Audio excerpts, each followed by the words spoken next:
Elle est la fille la plus malheureuse de ce petit bourg. Et ce jour-là, par hasard, elle tombe sur son petit ami, accompagné de sa fiancée. Pleased to meet you, Kaya.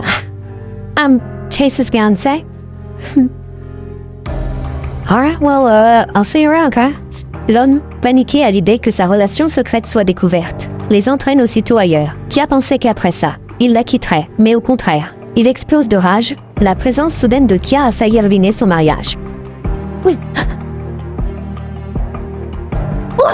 Kia tente de s'enfuir. Il la projette violemment au sol et se jette sur elle, cherchant à la maîtriser. Dans la boue, ses doigts fouillent frénétiquement le sol. Il touche une pierre. L'instinct de survie prend le dessus sur la peur. Elle la saisit et frappe de toutes ses forces. Profitant d'un moment de relâchement, elle se dégage, se relève et lui assène encore plusieurs coups de pied.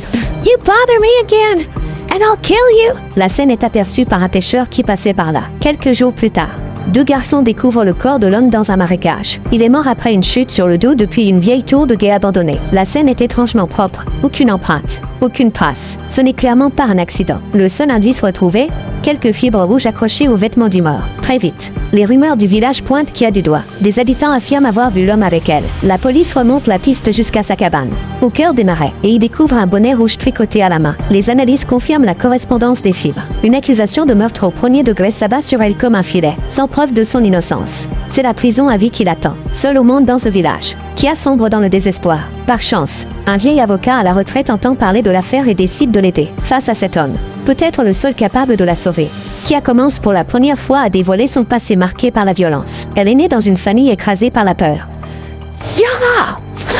Un père alcoolique et brutal, dont la violence étouffait tout le foyer. Un matin, elle voit sa mère traverser la maison, le regard vide, une valise à la main, et partir sans se retourner. Kia ne comprend pas encore ce que cela signifie. Mais ce n'est que le début. Des années suivantes, elle voit ses frères et sœurs partir les uns après les autres, jusqu'au jour où même son frère le plus proche disparaît. Il ne reste plus qu'elle et son père violent. Peu à peu, Kia apprend une seule règle pour survivre, se faire oublier. Elle se cache dans les profondeurs du marais. Les herbes, les marais, les oiseaux et les animaux deviennent ses seuls compagnons. Silencieux et fidèle. Avec le temps, l'effondrement de la famille semble avoir adouci son père. Un jour, il lui offre un vieux sac à dos, un geste inattendu, qui fait naître en elle une infime chaleur. Mais cette accalmie est de courte durée. Une lettre arrive, envoyée par sa mère. Kia ne sait pas lire. Elle supplie son père de la lui lire. Il le fait. Puis son visage se durcit. Il sort un briquet, malgré les supplications de Kia. Il brûle la lettre sans hésiter.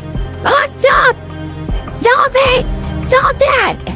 Stop! Quiet! Listen to me. She ain't never coming back. You hear me?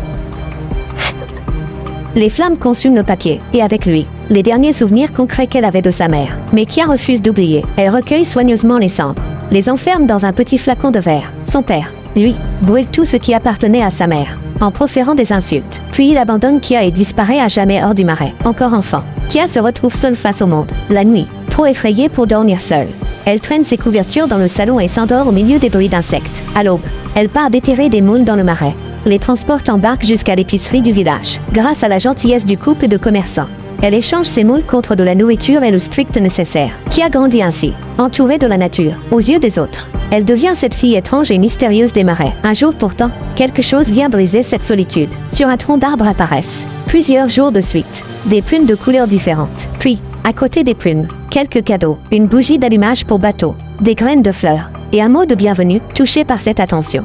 Kia dépose en retour une plume qu'elle chérissait. C'est alors qu'elle surprend le garçon en train de déposer les cadeaux. Il s'appelle Tat, fils d'un pêcheur du village. Enfant, ils s'étaient déjà croisés. Un jour, alors qu'elle s'était perdue, c'est lui qui l'avait aidé à rentrer chez elle. Ce lien ancien fait tomber sa méfiance. Kia ne sait pas lire le mot. Tat lui propose de lui apprendre. Elle devient son élève. Tat est patient. Kia apprend vite et se passionne pour les mots. Leurs rencontres deviennent régulières. Un jour, Tat découvre qu'elle possède aussi un talent exceptionnel pour le dessin. Elle représente la nature avec une précision bouleversante. Pour Kia, le marais est son maître. Elle veut comprendre pourquoi sa famille l'a quitté et apprendre les lois du vivant. Avec l'aide de Tat, elle se plonge dans les livres de biologie. Peu à peu, leurs sentiments grandissent. Un après-midi d'automne, sous un ciel limpide et des feuilles tourbillonnantes, tout ce qui s'était accumulé en silence se transforme en un désir évident. Pour la première fois, Kia se sent pleinement vue et aimée. Peu après, Tat reçoit sa lettre d'admission à l'université. Avant de partir, il lui confie une liste d'éditeurs qu'il a préparée pour elle. Il lui promet de revenir le 4 juillet pour regarder les feux d'artifice ensemble. Ce mois de séparation est insupportable. Seule la peinture lui permet de tenir. Le jour arrive enfin. Kia met sa plus belle robe,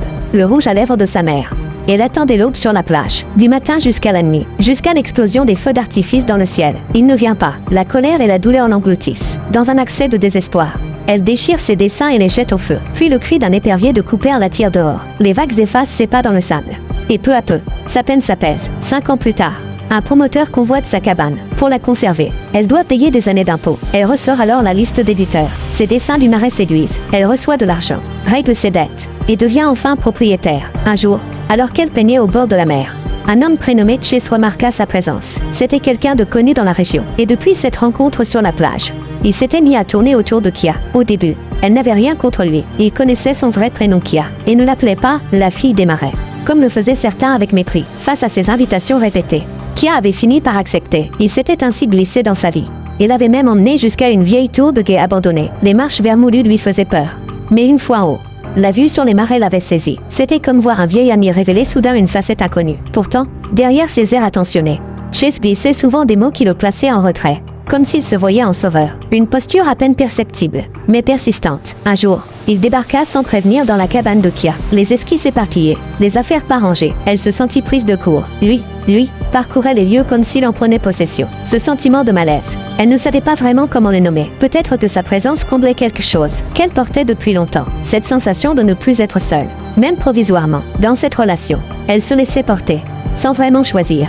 Laissant Chase décider de tout. C'est alors que Tat revint. Il les croisa ensemble. Et peu après, sans qu'on le sache, il entendit Chase parler d'elle à quelqu'un, avec des mots blessants, méprisants, qui n'avait rien à faire dans une bouche qui prétendait l'apprécier. Tat ne put pas se taire. Les deux hommes s'accrochèrent, jusqu'à ce que le gérant de l'épicerie intervienne. Ce soir-là, Tat alla trouver Kia. Il voulait lui dire ce qu'il avait entendu.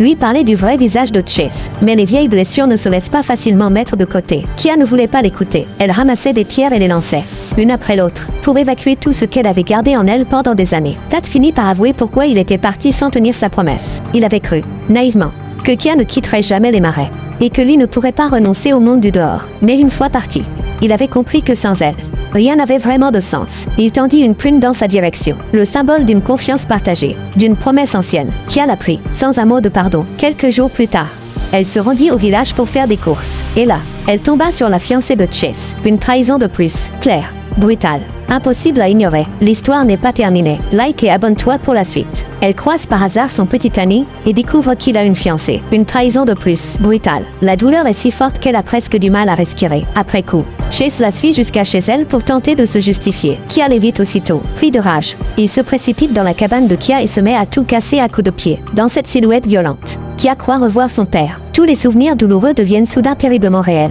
Mais cette fois, elle ne s'effondre pas. Les pertes répétées et les trahisons successives lui ont appris une chose. Personne ne reste pour toujours. Elle aurait dû le comprendre depuis longtemps. Had known for a long time. People don't stay.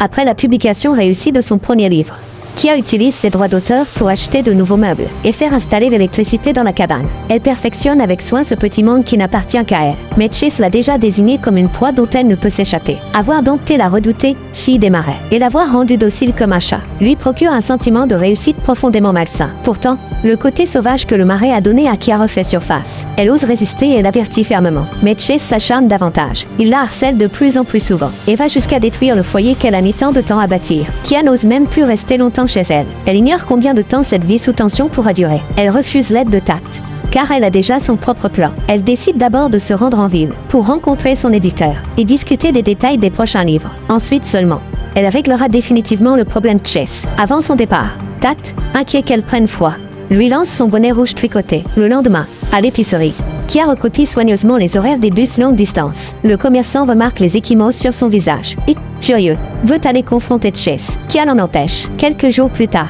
le visage soigneusement maquillé pour dissimuler les blessures, elle monte dans le tout premier bus du matin.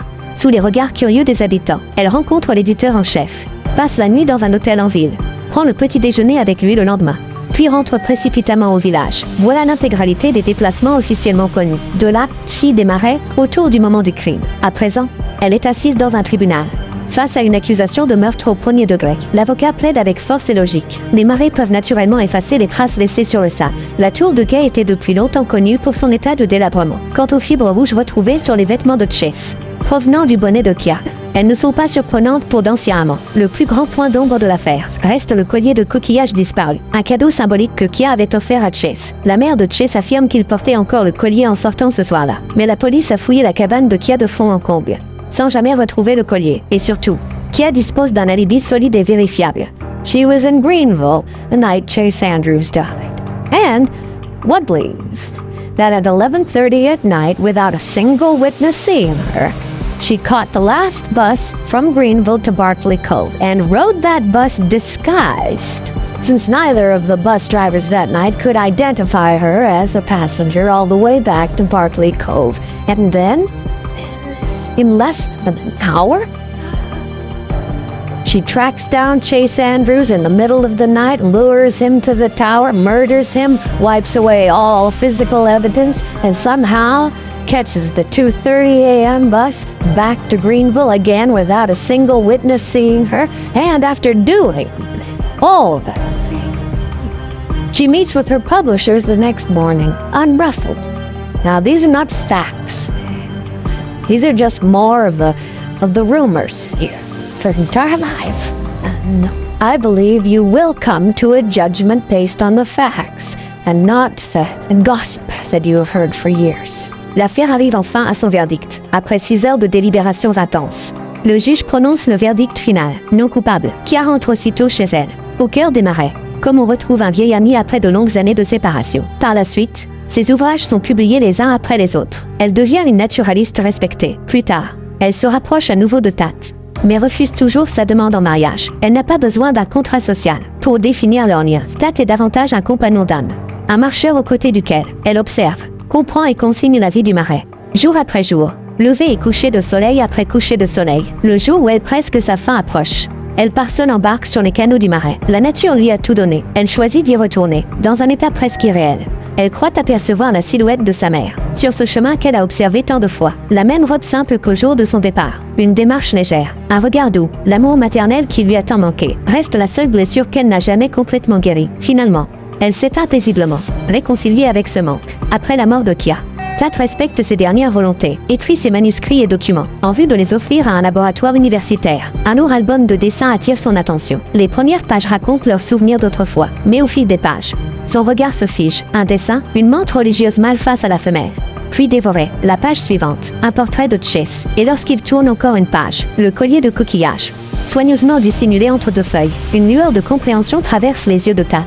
Il referme l'album, prend le collier, s'avance jusqu'au bord de l'eau et le laisse doucement disparaître dans les profondeurs du marais. Ce secret, il l'enterre à jamais dans cette terre humide, qui accepte tout et engloutit tout. Likez et abonnez-vous. Le prochain épisode sera encore plus fort.